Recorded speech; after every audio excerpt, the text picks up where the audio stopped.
Amen. Magandang hapon, tanghali sa ating lahat. At church, magandang tanghali sa ating lahat, sa mga viewers natin, magandang tanghali sa ating lahat. At ngayon naman ay nandito tayo sa The Baptist Lunch Father Edition. At tunay nga po, it is only by the grace of God na tayo ngayon ay nandito. Of course, pag-uusapan natin, itutuloy natin yung pinag-usapan natin last week. Pinag-usapan last week. Of course, ako ngayon yung substitute host. Ang ating mga host, sina Brother Rudy, Noel ay nandoon sa Tarlac. Sila nag-a-assist ngayon. Nag-a-assist sila ngayon sa pag-undertake ng Balikatan 2026, sa training ng Balikatan ng ating mga young people. So, it is only by the grace of God na it is an opportunity and privilege na ako ay napagbigyan nito at na mag-host ngayon. Substitute, but great privilege.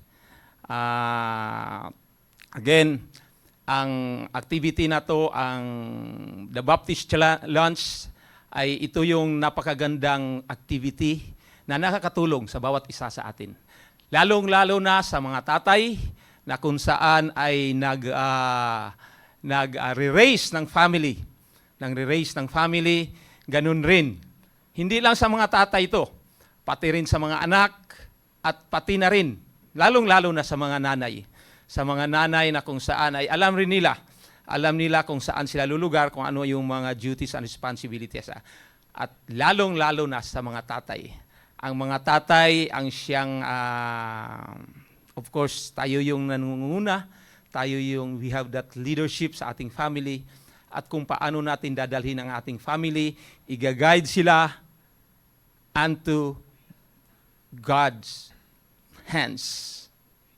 Kung paano natin palalaki ng ating mga anak. So it is napakagandang activity na to. Of course, at ito ay pamamagitan ng wisdom na binigay sa ating mahal na pastor, sa church natin, upang maisakatuparan ito at makakatulong sa ating mga tatay. Okay? At ginigreet ko muna. Of course, ginigreet ko ang ating mahal na pastor. Nandoon sila sa Tarlac ngayon. Ang ating mga distinguished hosts na iniwanan ako. Si Brother Noel, Brother Rudy. At yung mga rin, supposedly may mga kasama ako at hindi nakakarating. But ganun pa man ay ang Panginoon ang siyang patuloy na nagagabay sa atin at siyang mangunguna sa session nating ito. Of course, binabati ko ang ating mga viewers. Marami na, nakikita ko dito, marami na sila.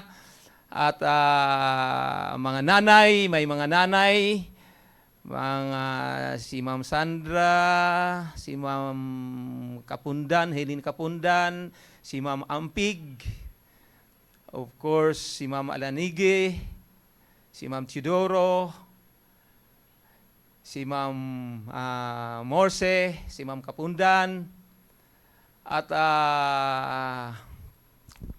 binabati ko kayo ng belated Happy Mother's Day kasi puro mga nanay yung nandito eh.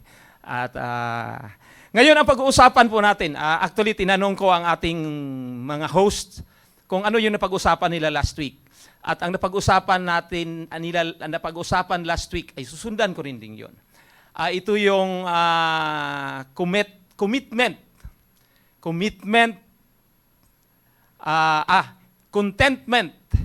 in the family. Contentment in the family. Parang contentment ng tatay, contentment ng nanay, contentment ng mga anak sa loob ng pamilya. Kung i-connect natin ito sa Tree of Life, of course, God, tatay, nanay, nakapaloob doon, the vision, the goals ng family, and then napaloob doon yung mga anak. Kung doon sa loob na yon ay walang contentment. Walang contentment, of course, lahat yun ay madidissolve. Malaking, of course, kasi kung yung tatay ay wants more, na hindi na in accordance doon sa provisions at saka sa doctrine at principle ng Panginoon, mawawala yun. The family will fail. At yung nanay naman, kung ganun rin yung nanay, na wants more, hindi kontento kung ano yung nandoon, ay wala rin mangyayari. Lalo na yung mga anak. Yung mga anak natin ngayon ay sa panahon ngayon, grabe yung ina-offer ng mundo. Hindi kagaya noon na nabubuhay lang tayo ng kahit asin lang dyan o mga gulay-gulay lang dyan sa tabi-tabi. Ngayon yung mga anak natin, hindi. Ang daming ina-offer ng mundo. Kung walang contentment yung mga anak natin, ang hirap noon. Ang hirap noon sa tatay. Ang hirap sa tatay, ang hirap rin sa nanay. Kung walang contentment, kung ano yung nandyan, nakalatag. So, yan yung pag-usapan natin. Contentment in the family as to the Lord, as to God. So, sinasabi doon, yung contentment is not positivity. Hindi passive yung contentment. Ang contentment ay hindi complacency. Ay hindi ito katamaran. Kasi, pag kontento ka sa lahat ng bagay, ay ano ka na? You are not asking more or you are not, kasi nandyan na lahat eh. Pinoprovide na lahat sa iyo, kontento na tayo doon. Kontento na tayo doon. At kontento na tayo kung anong meron tayo. Kung anong meron tayo, dahil yan sa provision ng Panginoon sa atin. We are Christian. Of course, tayo ay mga Kristiyano at tayo naniniwala na ang siyang Diyos ang siyang nag-source sa lahat ng ito. Ang contentment, sinasabi dito, contentment is the state of being happy and satisfied. Ang meaning ng contentment. This is the state of being happy and satisfied. Kung ano rin mayroon tayo, happy na tayo doon. Satisfied na tayo doon. Na-reach na yung needs natin. We are not asking for more. We are not asking sa pagkain na lang. Kontento na tayo sa pagkain kung ano yung nandyan. Kasi pareho lang naman yan eh. Kung kumakain kayo ng litson o kung kumakain tayo ng daing lang dyan, at the end of the day, busog tayo. So, ano yung contentment natin dyan? Sa cellphone natin, itong cellphone, marami, lalo na yung mga anak natin. Ang mga anak natin ay gumagamit sila ng iPhone 16 at saka yung Samsung na yung hindi high-tech. Pareho lang yan. Pareho lang yan. Nakakatawag yan for communication o kung ano pa man. At pareho rin, yung purpose yan ay na-attain. Doon sa vehicle. Ang vehicle natin, kung ano man diyang vehicle na yan, karag-karag yan, o kung ano pa man dyan, high-tech na vehicle yan, pareho yan. Nararating natin kung ano yung gusto natin. Yung mga bahay natin, ang bahay natin ay malaki man yan o maliit man yan, as long as happy tayo, kasama ang family, nakapag-rest tayo doon, nandoon yung love sa loob ng pamamahay natin, pare-pareho lang yan. Malaking bahay o maliit na bahay ay pare-pareho lang yan.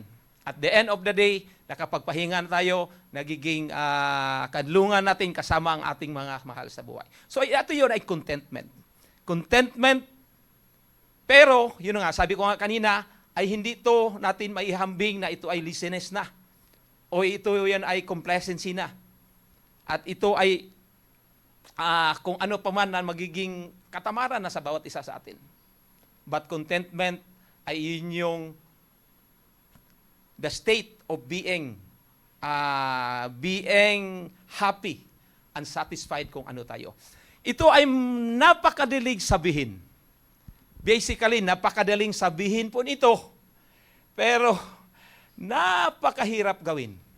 Napakahirap gawin dahil tayo, ang tao, lalo na tayo'y namumuhay in this carnal world, in this world, which is nag-o-offer na kung saan, kung ano-ano pang ino-offer sa atin, ay ang tendency sa bawat isa sa atin, we are asking for more. We are asking for more. We are asking for more. We are asking for more. At yun yung tendency sa atin. Kaya sabi ko, mahirap, madaling sabihin, pero mahirap gawin. Mahirap gawin. But, una sa lahat, ay,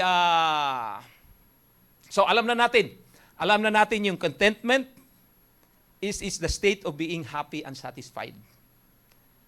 Na naabot yung anong pangangailangan natin.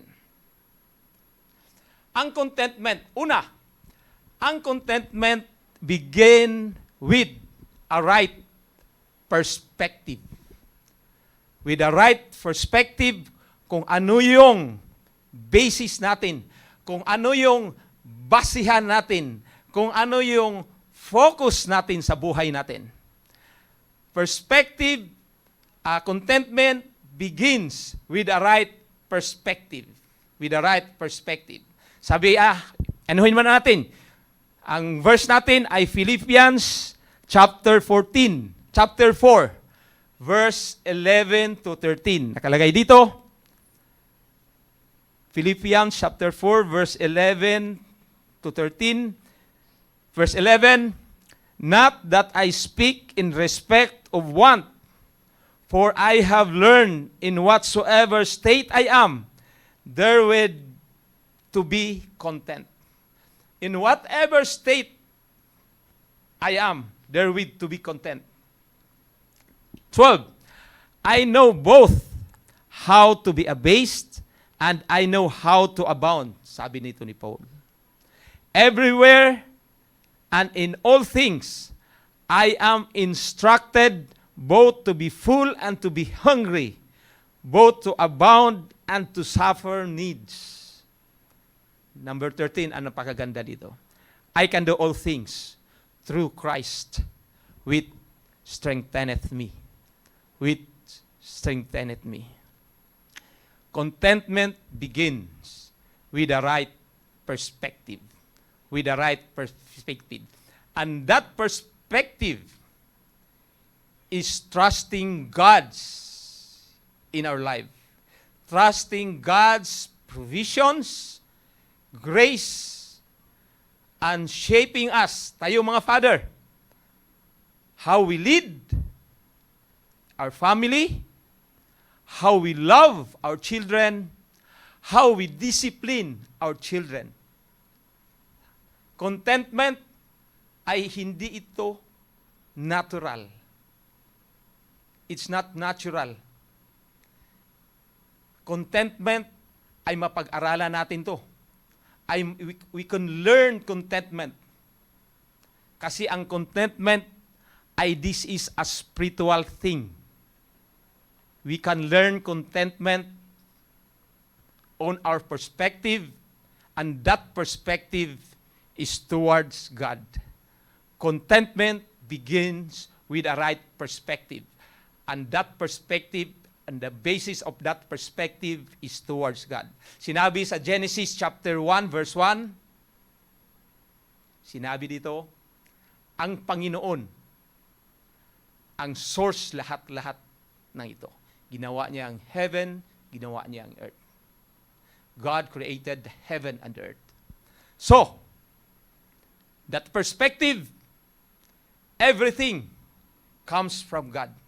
It should be settled sa ating lahat. It should be settled sa bawat isa sa atin. Na lahat tayo, na lahat na ito, even our lives, ito ay nanggagaling sa Panginoon. We are not the source of everything. Hindi sa atin. Kasi, sabi nga, contentment is not natural. Ito'y mapag-aralan. At iyon ay mag-start kung ano yung pagtingin natin sa Panginoon. Kung ano yung, magiging relationship issue natin. Kung how we know God. Sabi na, tama-tama. Ang theme natin ngayon, that I may know Him. Contentment start kung paano natin kakilala ang Panginoon. That God is the author, is the source of everything sa ating buhay. So right perspective. Ito yung relationship issue, kung paano natin, kung ano yung buhay natin, kung ano yung relasyon natin sa Panginoon. It's relationship issue. And then another, this is a trust issue. Trust issue. Kung paano natin ano yung trust, how we trust God. At kung paano natin binigay ang buhay natin sa Kanya, na pinapaubaya natin sa Kanya. Sabi nga sa Proverbs chapter 3 verses 5 and 6, trust in the Lord with all thine heart, and lean not unto thine own understanding. In all thine ways acknowledge Him, and He shall direct the path. It is a trust issue on how we trust God. Not God will provide everything in us. At with that provision ng Panginoon, at alam natin, because He is the source of everything sa atin, Siya ang source ng buhay natin, at we are contented. That God will provide everything sa buhay ko, sa pamilya natin, sa atin mismo as a tatay. God will give us the wisdom, knowledge, understanding kung paano i-lead yung family natin. In the same manner, God will give us our wives in order on how to submit to us and how to be a help meet to us. And God will provide our children of the roles to obey us as our parents, as parents. So it is a trust issue. Sa ating mga tatay, una sa lahat, ang relationship natin sa Panginoon. Kung gaano kalalim ang relationship natin sa Panginoon. Kung gaano natin kakilala ang Panginoon. Kung gaano natin siya kamahal, kung gaano natin siya kakilala, and then our trust. The more that we know God, the more that we have that great trust in Him. Trust in the Lord with all our hearts. Trust in the Lord with all our mind. Trust in the Lord with all our lives. In that manner, in all our ways, we should acknowledge Him. So, binigay natin ng Panginoon, binigay natin sa Panginoon ang buhay natin. So, contentment start with the right perspective. And that right perspective is how to see God in our lives. How we see God in our lives. Meron akong sa buhay ko mismo. Example to sa buhay ko, sa career ko. Sa career ko ay simula noong ensign pa ako o second lieutenant pa ako hanggang tumaas yung rank ko, ay pinaubaya ko. Sabi ko nga doon, ay pinaibaya ko sa Panginoon kung ano yung ibibigay sa akin ng Panginoon, yan tatanggapin ko. But as long as nandoon yung focus ko sa Kanya, na wala akong naapakan na tao, na wala akong na-offend na mga tao, but gagawin ko lang kung ano yung trabaho o responsibility na nakaata sa akin. So ganun pa man, ay sa tama nga panahon, talagang napopromote ako, and then I was assigned to the different offices, different positions, na hindi ko inakala na ma-assign ako doon. Mayroon pang mga positions na actually sa puso ko ay hindi ko gusto. Hindi ko gusto yung position na yun, but yan yung binigbigay ng Panginoon sa akin. I have to be contented with it. I have to work kung ano yung, as a Christian, kung ano yung ipapatrabaho sa akin. And there comes a time na mayroon ako isang rank na doon ako nag-fail. From sa lahat ng mga positions ko, sa lahat ng mga ranks ko, ay hindi ako nakikialam. I let God be God. I let God control I let God controls my life, even my family, even my assignment, kung saan man ako ma-assign, I let God controls that. And then, mayroong isang posisyon na nakalimutan ko ang Panginoon. Alam mo kung bakit? Sabi ng ito rin yung pag nawala yung focus natin sa Panginoon. Mayroong mga nagsasabi sa akin, alam mo, Al, mga kaibigan ko, even mga upper class, even mga classmates ko, alam mo, Al, ikaw dapat ang nasa posisyon na yan eh. Dapat mas magaling ka di hamak sa mga ganyan. Dapat, kung titingnan natin yung track record mo sa trabaho mo, ikaw dapat ganyan. Ikaw yun, specialized ka ng ganyan.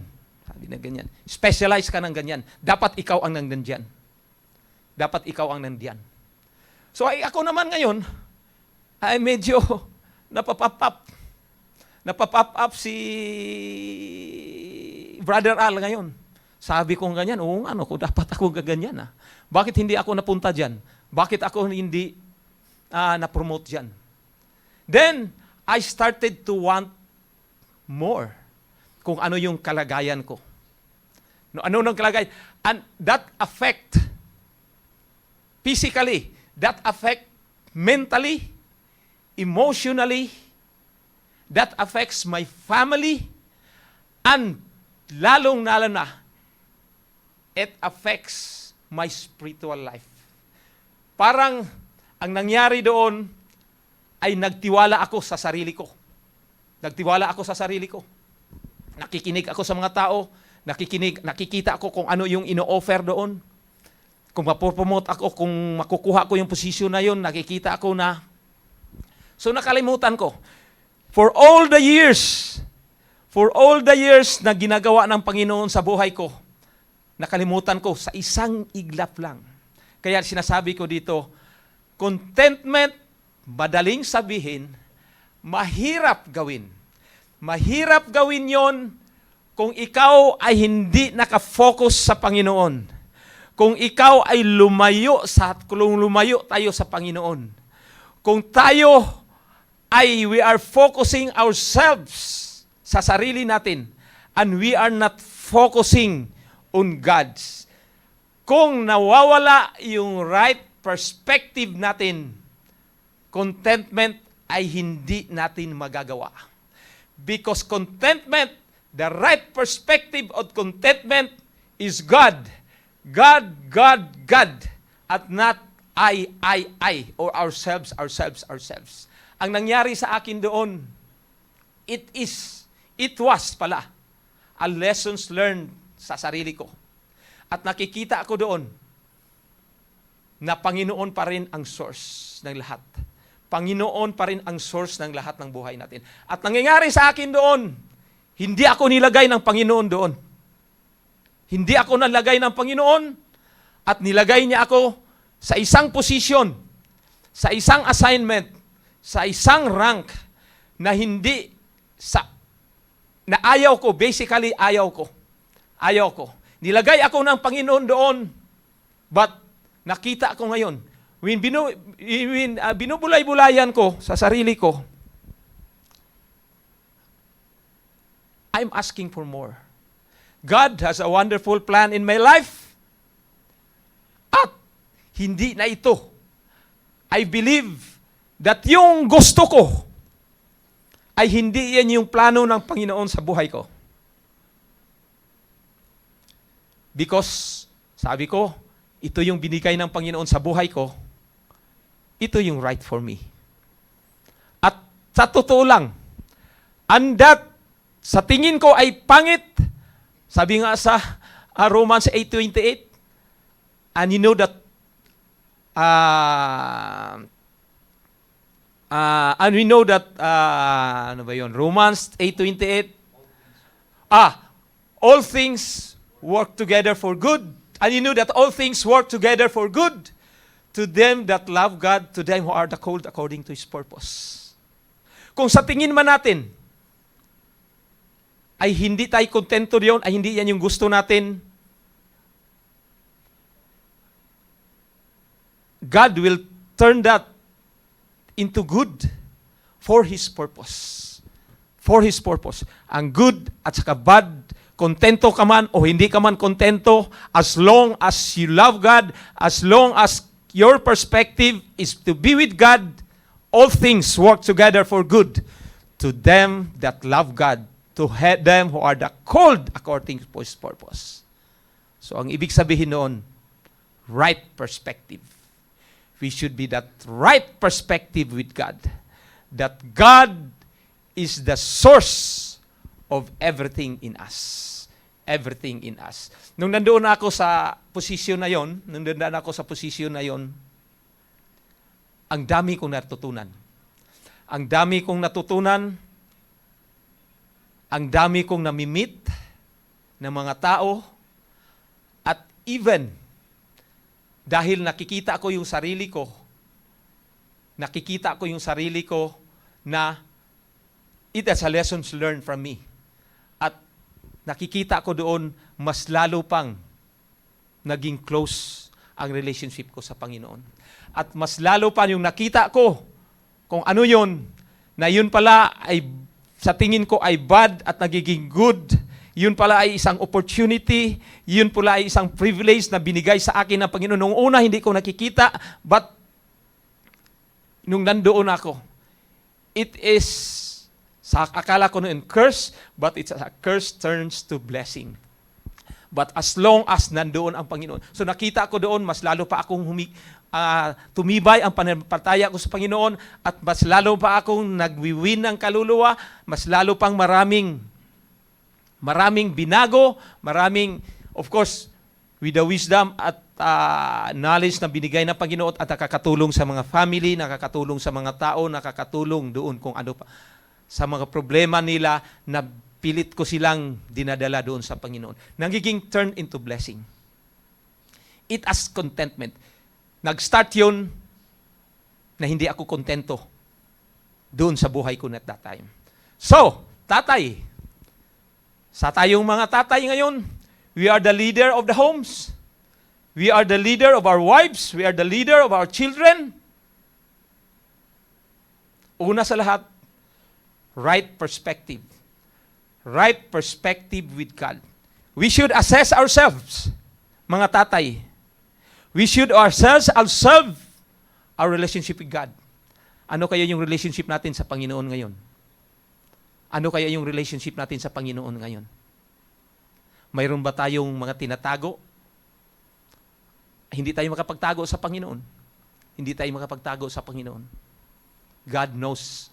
God is an omniscient God. Hindi tayo makapagtago. At we should surrender to God. We should surrender to God for the sake of our children, for the sake of our wives, for the sake of our family.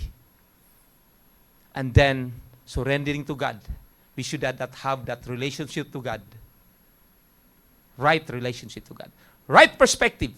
Contentment start with right perspective, right relationship, and right trust sa ating Panginoon. Second point na gusto kong ibanggitin sa inyo. Before that second point, ay titingnan ko muna itong mga mga viewers natin. Of course, nandito na ginigreet ko of course, nandito na si Brother Noel Gumabay, ang ating host. Maraming salamat at natin si Sir John Hill, si Sir Dehos, si Cesar, si Ma'am Cuevas, at si Sir Rico, mga ano natin, yung mga preachers natin. Thank you for watching. Si Ma'am Annalyn, si Ma'am Belia Quiñones, si Ma'am Myra Salarjon, si Sir Abraham Diayon,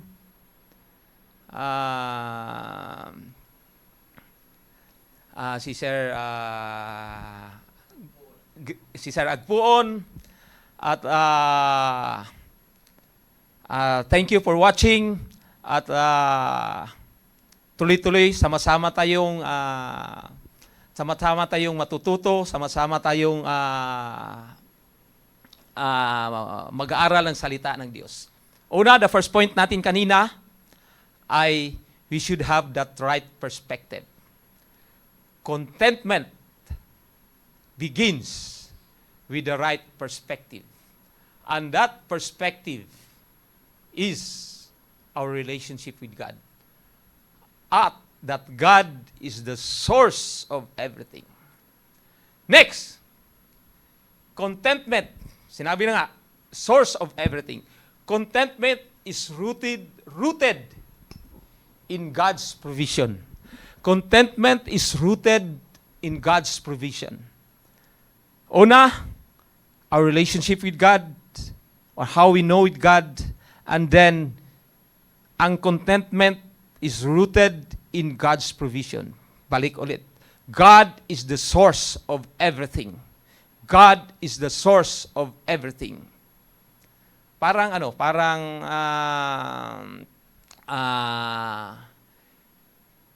whatever, kung ano man ang nasa atin, ano man yung resources natin, ano man yung finances natin, ano man yung properties natin, even yung knowledge natin, even yung emotions natin, even yung pinag-aaralan natin, and everything in us,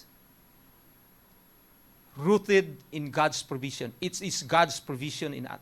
Dito nakikita natin, contentment is right stewardship. Right stewardship. Lahat ng nandoon tayo, lahat ng natatanggap natin, it is God's provisions in us, at tayo lang ay tagapamahala dito. Tayo lang ay tagapamahala dito. Kung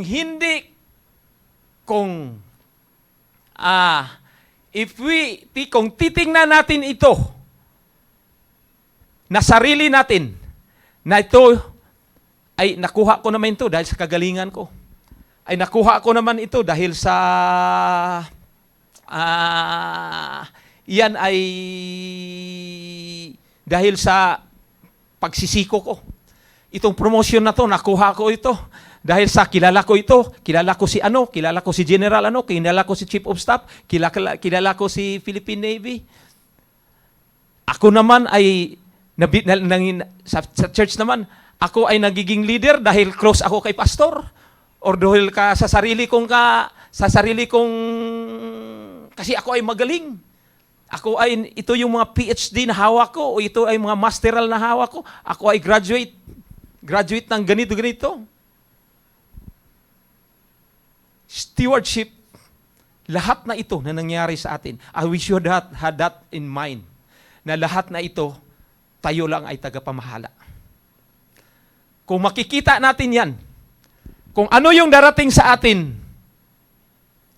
kung we have that right attitude, na tayo lang ay tagapamahala nito, ay mangyayari sa atin ngayon, na kung ano man yung binigay sa atin ng Panginoon, ay tayo ay kontento doon. Kontento doon.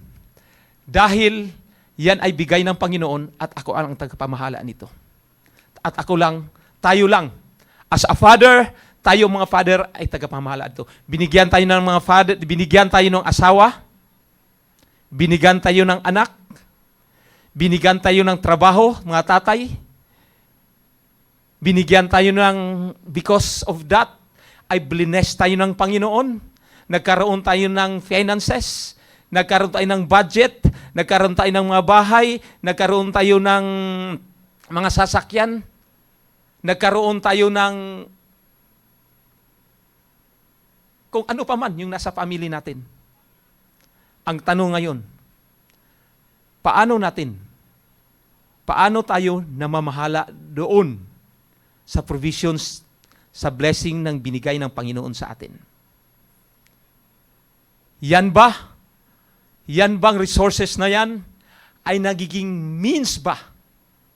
Nagiging means ba to bless others? Yun bang mga resources na yan ay hindi ba yan ay nagiging personal entitlement lang sa atin? Yan ba ay naging blessing sa others? Sa iba? Yun ba ay nagiging blessing sa church? Yun ba ay nakakatulong sa God ministry? Kung hindi yan yung focus natin, kung hindi yan yung nasa mind natin, contentment ay baliwala sa atin. Hindi tayo makukontento. Hindi tayo makukontento because yung blessing ng binigay sa atin ng Panginoon ay hindi makikita kung paano natin minamanage ito in accordance to doon sa doktrina at prinsipyo ng Panginoon nang binigay niya sa atin. Nang binigay ng Panginoon sa atin. So how we would manage the blessings ng Panginoon sa atin? Paano natin minamanage nito? Minamanage ba natin ito para sa ating sarili? Or minamanage natin ito for God's ministry? For God's enhancement in His ministry? For God's propagation of the gospel? Marami pong ang church po natin na ngayon ay napakarami pong mga activities, marami pong mga projects. Are we contented na yung binigay sa atin ng Panginoon ay sa atin na lang? As our personal consumption, personal entitlement? Or are we contented na i-share natin, na ibigay natin kung what is due to sa Panginoon? Before spending for our own entitlement, we should we should seek God's blessing, God's guidance. Again, balik na naman doon sa trust issue. Balik na naman doon, trust in the Lord with all their heart and lean not unto their own understanding. In all our ways, balik na naman din doon. Acknowledge God. God should be the source. God should be the focus. God should be our guidance, our naglilid sa atin sa pang-araw-araw na buhay natin. We should view our resources as a means to serve God's ministry.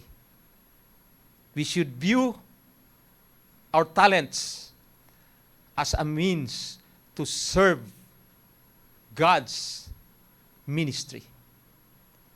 We should view our family as a father to serve God's ministry. To serve God with all our lives. Then, ito yon. Contentment is rooted on God's provisions. We are just a steward, tagapamahala nito, at tayo ay we seek God. We seek God in everything that we do. Una, contentment should have a right perspective. Right perspective. Contentment begins with the right perspective. Una, that perspective is towards God, that God is the source, that God is our leader. Second, contentment, it's rooted on God's provision, on how we see the provisions of God, the blessings of God in our life. That this is not ours, that we are just a steward of God's provisions. And third, contentment. Contentment is with God's will in our lives. Contentment, it is God's will in our lives, in our daily lives. Sabi nga sa Matthew chapter 6 verse 33, but seek ye first the kingdom of God and His righteousness, and all these things shall be added unto you. Take therefore no thought of tomorrow. Sufficient unto the day is the evil thereof. So, contentment is God's will in our life. It is God's will in our life. Ano yung God's will in our life? Seeking first the kingdom of God and His righteousness, and all these things shall be added unto you. Seek ye first. No thought of tomorrow, because God is the source of everything, because God is the future, He is the past, He is the present, He is the future. And we know that God, as long as we are with God, as long as we are with God, we are assured. We are assured of tomorrow. We are assured of everything in us. Balik ulit. Seek ye first the kingdom of God and His righteousness, and all these things shall be added unto you. Contentment. Kung ano ako ngayon, kung ano yung natatanggap natin ngayon, kung ano yung meron tayo ngayon, as long as we are in God, hindi na tayo mag-alala. Hindi tayo mag-alala in the future, kung ano man ito, because God will secure our future. Kung ano man tayo ngayon, kung ano man mayroon tayo ngayon in the present, I am contented with this. Because I have that right perspective that God is the source ng lahat-lahat ng buhay ko. Because everything na binigay ng Panginoon sa akin, ay ako lang tagapamahala nito. At with that, I have to use these resources in God's to furtherance, in God's mission, to furtherance in God's ministry. And with that, I have a good relationship to God. I am seeking Him first. Seek ye first the kingdom of God and His righteousness, and all these things shall be added unto you. And with that contentment, with that seek ye first, contentment ay maihambing natin to priorities in our lives. Maihambing natin to sa priorities in our lives. What are our priorities? Kung ang priorities natin ay self-entitlement, kung ang priorities natin ay maging nandoon yung fame, nandoon yung wealth,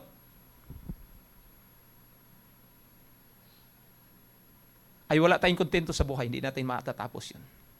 But kung ang priorities natin ay seek ye first the kingdom of God and His righteousness.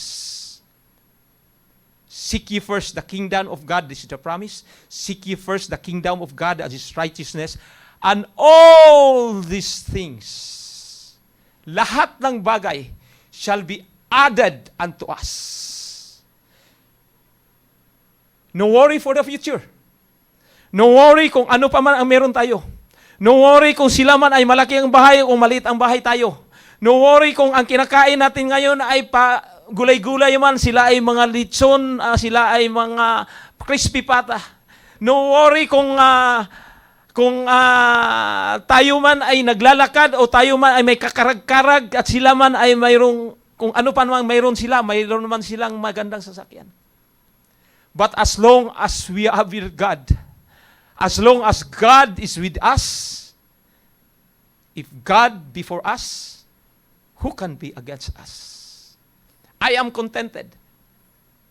Sabi nga nating mahal pastor noon, sabi nga niya, Romans 8:31, if God be for us, who can be against us? Sabi nga ng pastor sa atin, kung ang Panginoon ay nasa sa atin, lahat na yun.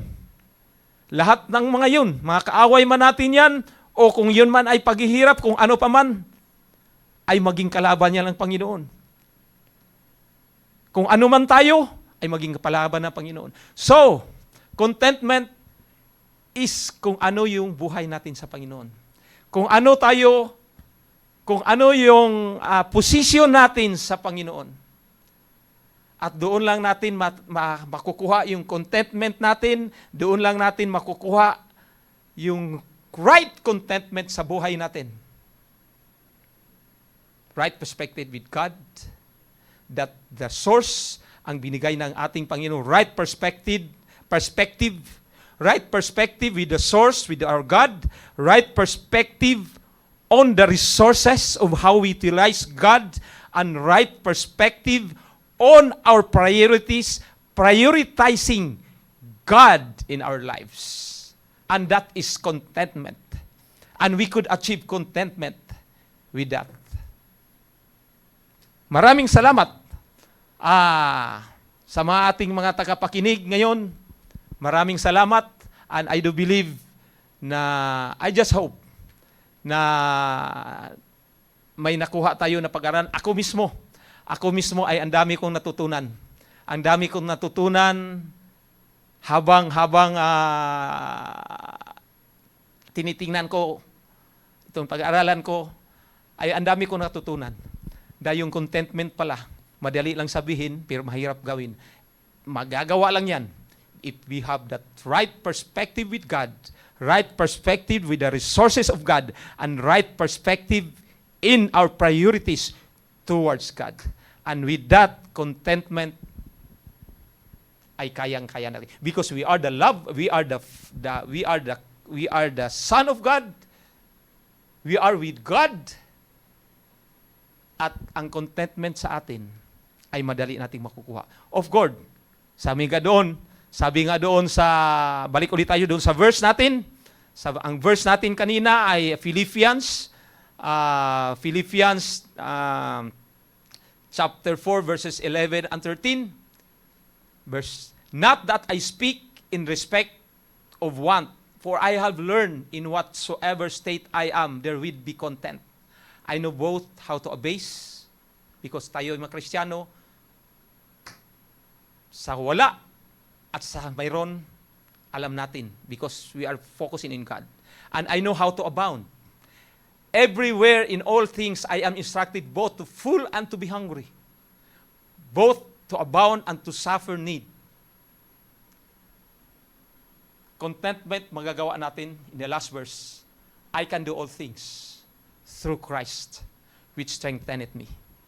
Ang contentment ay makukuha natin through Christ, which strengtheneth me. Diyan lang natatapos. At maraming salamat sa ating mga taga-subaybay. At dito po natatapos natin ang ating The Baptist Lunch.